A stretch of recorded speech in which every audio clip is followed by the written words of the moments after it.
मैं आपको ये बताना चाहता हूँ कि तुम क्या, तुम्हारी नस्ल भी नहीं मिटा सकती है सरजमीन नाम वेस्ट बंगाल का।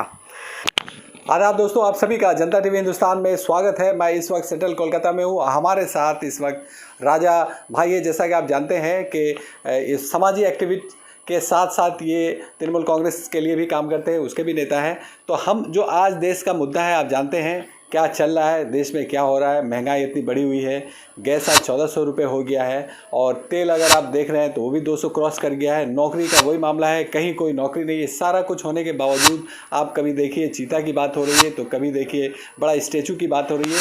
तो इन सारे मुद्दे पर इनकी नज़र रहती है, गहरी नज़र रहती है। इसी सिलसिले में हम बात करेंगे राजा भाई से कि राजा भाई, देश में जो कुछ चल रहा है वो क्या, उस पर ये क्या। दूसरी तरफ कांग्रेस को अगर आप देख रहे हैं तो वो देश जोड़ो, राहुल गांधी एक रैली निकाली है कि देश जोड़ो भारत। तो इस तरह से ये सारा मामला चल रहा। ममता बनर्जी अपनी तरफ से कोशिश में लगी हुई है, लेकिन उन्हें चारों तरफ से ईडी सीबीआई के जरिए घेरने की कोशिश की जा रही है, उन्हें परेशान किया जा रहा है। और ये कोशिश हो रही, जिस तरह से महाराष्ट्र में उद्धव ठाकरे की सरकार गिरा दी गई उसके एमएलए को खरीद कर, उसी तरह बंगाल में भी, वेस्ट बंगाल में भी वही कोशिश हो रही है। ये सारे मुद्दे पे हम बात करेंगे राजा भाई से। राजा भाई, ये बताइए कि आजकल जो चल रहा है उस पर आप शायरी से शुरू करते हैं। राजा भाई शायरी के लिए मशहूर है, एक शेर भी सुनाएंगे उसके बाद। जी, सबसे पहले अस्सलाम वालेकुम। मैं आपको ये बताना चाहता हूँ कि तुम क्या, तुम्हारी नस्ल भी नहीं मिटा सकती है सरजमीन नाम वेस्ट बंगाल का।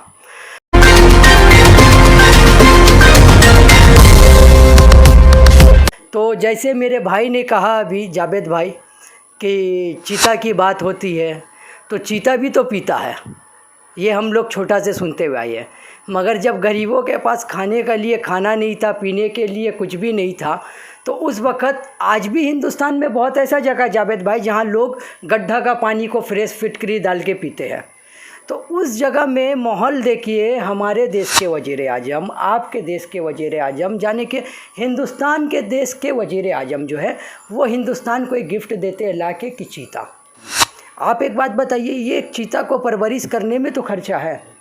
अगर ये खर्चा वहाँ नहीं करके, अगर ये गरीबों बच्चों के, जो लड़का लोग, बच्ची लोग जो स्कूल में पढ़ते, उन लोगों का लोन पे बढ़ा दिया जाता तो कैसा रहता।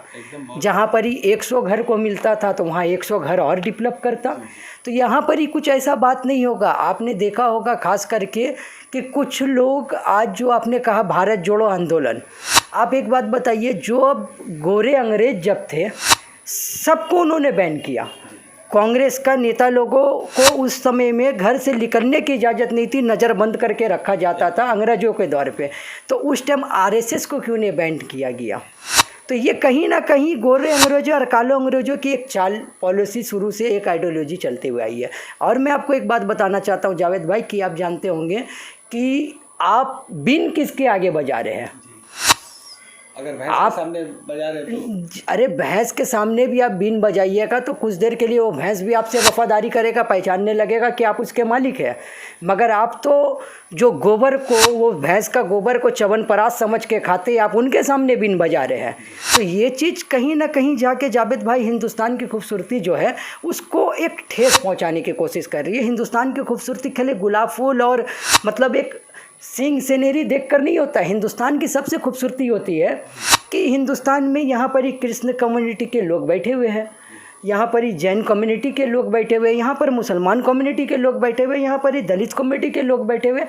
तो ये एक हिंदुस्तान की खूबसूरती के 8 की गिनती में आता है। लेकिन इस चीज़ को आज ख़त्म किया जा रहा है। आप बताइए कि लोग कहते हैं कि हिंदू खतरे में है, तो हिंदू कैसे खतरे में, ज़रा आप बताइए जावेद भाई मुझे। जब देश का वज़ीर आज़म हिंदू, जब देश का होम मिनिस्टर हिंदू, जब देश का तमाम बड़े से बड़े पोस्ट होल्डर और अधिकारी हिंदू, तो फिर हिंदू कहाँ से खतरे में है। और आपको एक बात मैं बताना चाहता हूँ, तो क्या ये हिंदुओं को बेवकूफ़ बना रहे हैं।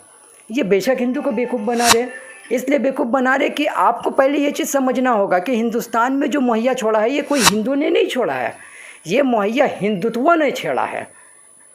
हिंदू जो लोग होते हैं, जो मतलब समझदार के लोग होते हैं, जो मतलब बोलते हैं कि मुसलमान भी इस देश के नागरिक है, मुसलमान भी मेरे छोटे भाई है, वो हुए हिंदू। और जो हिंदुत्व होता है ना, वो कट्टरपंथी की बात करता है। तो ये कहीं ना कहीं आप देखिएगा जाकर, ये हर एक चीज़ को आप तुलना करके देखिएगा कि जहाँ पर ही वर्क नहीं हो रहा है, जहाँ पर नौकरी नहीं हो रही है, जहाँ पर राशन का सही से मामला नहीं है, जहाँ पर पेट्रोल का सही से मामला नहीं है। पर एक मामला पूरा हिंदुस्तान से लेकर वर्ल्ड बेसिस में चल रहा है कि इंडिया में क्या हो रहा है, हिंदू मुसलमान हो रहा है, इंडिया में क्या हो रहा है, हिंदू मुसलमान हो रहा है। तो ये आइडियोलॉजी जो है इसको आपको नज़रअंदाज करना होगा, क्योंकि हिंदुस्तान, जब आप एक हिंदुस्तान को देखिए तो आप एक नागरिक के जैसा मत देखिए। आप जावेद भाई को भी हिंदुस्तानी देखिए, राजा शेख को भी हिंदुस्तानी देखिए, सुनील चौधरी को भी हिंदुस्तानी देखिए, तब जाकर ये एक हिंदुस्तान को देखा जाएगा।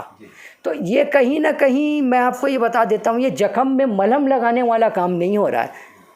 मैंने क्या कहा आपको कि गोरे अंग्रेज़ों और काले अंग्रेज़ों का जो मामला था, ये तो शुरू से आइडियोलॉजी चल रहा है। तो अभी भी कुछ ऐसे मतलब कंट्री है जो मतलब इस तरीक़ा का आइडियोलॉजी को चाहते हैं। वो देखिए, जो मुसलमान अगर गलत करता है तो क्या उसको इंडिया का मुसलमान एक्सेप्ट करता है क्या? जी नहीं करता है। आपने देखा होगा 26/11 में अजमल कसाब ने जो किया था, क्या उसको एक मुट्ठी मट्टी दिया किसी ने? तो ये हिंदुस्तान का मुसलमान है। आप हिंदुस्तान का मुसलमान को अपने भाइयों के नज़र से देखिए, इस तरीक़ा से मत देखिए। और मैं आपको एक बात कहना चाहता हूं जावेद भाई कि तमाम बात को आप मद्देनज़र रखते हुए आप एक जगह पर जाकर एक मीनार पे खड़ा होइए तो आपको एक अच्छा चीज़ नज़र आएगा। और वो चीज़ क्या है मैं आपको बता देता हूँ। वो चीज़ है बीर अब्दुल हमीद, वो चीज़ है हिंदुस्तान का इंडिया गेट, जो चीख चीख के पुकार के चिल्ला रहा है कि इस देश की आज़ादी में मुसलमानों का खून शामिल है। तो ये इस किस्म का बात आपको रखना होगा और सबको लेकर साथ में चलना होगा। वरना तो क्या है, ये सरकार आप आज देख रहे हैं, मगर वो जो ऊपर में बैठा हुआ है, जो सारी दुनिया को चलाता है, वो कभी भी किसी को भी गिरा सकता है, उठा भी सकता है। देखिए, ये यूपी में होता तो यूपी में तो आपने तो देखा है, बुलडोजर बाबा, ये बाबा, वो बाबा, पता नहीं क्या क्या नाम का सब बाबा है। तो मगर यूपी का जो राजनीति तंत्र है वो तो आपके सामने में है। और अभी बंगाल से भी आपने देखा कि बहुत लोग जा रहे थे अजमेर के लिए, तो उन लोग बस से उतर के नमाज़ पढ़ने लगा, तो अपने बाप से भी बढ़कर उम्र में जाने के अपने दादा नाना के उम्र के लोगों को कान पकड़ के माफ़ी मंगाया जा। तो ये एक किस्म से मतलब एक जिस तरीक़ा से मुसलमानों को साबित किया जा रहा है, हकीकत ये नहीं है जावेद भाई। और जो ये हम लोगों का मदरसा की बात करते, क्या मदरसा में आप लोग जाइए ना, अपना चैनल लेकर आप लोग जाकर चलाकर दिखाइए इन लोगों को कि मदरसा में बच्चे फ्री में कैसे पढ़ते हैं। गरीब के बच्चे कैसे हाँ, फ्री में आप पढ़ाइए उनको। आप क्यों नहीं पढ़ाते? आप हर स्टेज में, स्टेट का हर एक को कोना में, हर एक पार्षद के कोने में, मैंने पार्षद इसलिए कहा कि जो यहाँ काउंसिलर होता है उसको बाहर के स्टेट में पार्षद कहा जाता है। हर पार्षद एरिया में आप एक फ्री के मुहैया करिए। क्यों जाएंगे बच्चे थे मदरसा में? आप पढ़ाएंगे भी नहीं, आप पढ़ने देंगे भी नहीं। आज से बहुत दिन आगे हमारे प्राइम मिनिस्टर ने कहा था, मुसलमानों के हाथों में, मैं एक हाथों में कुरान देखना चाहता हूँ, एक हाथों में कंप्यूटर। आप बताइए वो जुबान कहाँ तक सच रहा? या खेले बात ही होगा या काम भी होगा, वर्क तो कुछ भी नहीं है। और आपको मैं एक बात ये भी बता देता हूँ कि कुरान शरीफ तो मुसलमानों के सीने में है।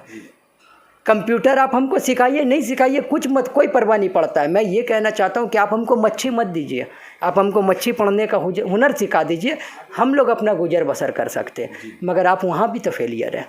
तो ये कहीं ना कहीं जावेद भाई, ये अटकाने वाली राजनीति बोलिए या धर्म की राजनीति बोलिए, इसी में एक पॉलिसी आकर टिक गया है।